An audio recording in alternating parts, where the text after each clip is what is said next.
So when it comes to drinking port wine and buying port wine, why does it make sense to take the step up to the Colheitas, to the LBVs and to the old vintages? Well, they're all completely different from, like, for example, the Colheita is completely different from a regular 10 or 20-year-old Tawny.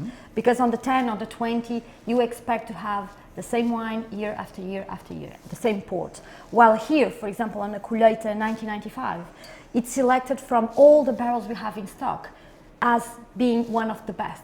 So when the family is choosing the best barrels for each year, when they find out one that is outstanding, it's not going to be blended, that's when they will do a Colheita. A Colheita will be a Tawny port, but instead of being blended with other Tawny ports, they will be very special. They will have special characteristics that you will not find on a 10-year-old or a 20-year-old.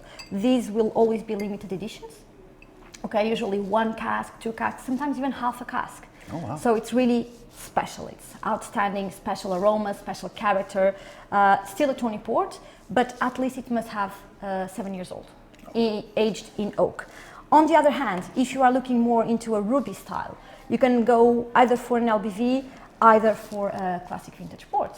And in my opinion, for example, Warre's LBV is extremely high value for money. This is one of my favorites, I must tell you, Mess, because this is one of the very few unfiltered LBVs in the market. Most of the LBVs you find out for sale are filtered. This means they are not meant to age in the bottle from the moment you buy them.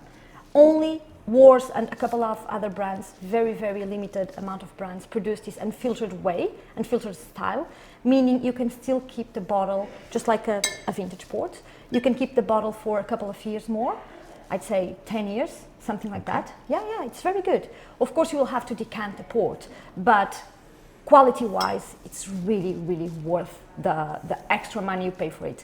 Try it on, it's amazing. Really one of my favorites. And again, quite cheap, so you have to try it if you haven't done it yet. You heard it here first. Then you have the vintage port, of course. This is for special occasions. It's what we call the king of the ports.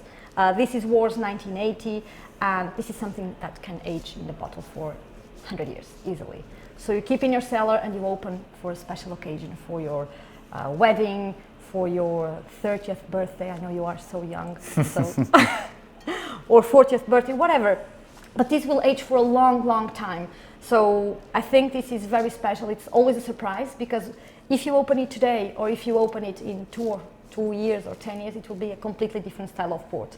It will be great, and you can pair it with meat, you can pair it with cheese, you can pair it with chocolate.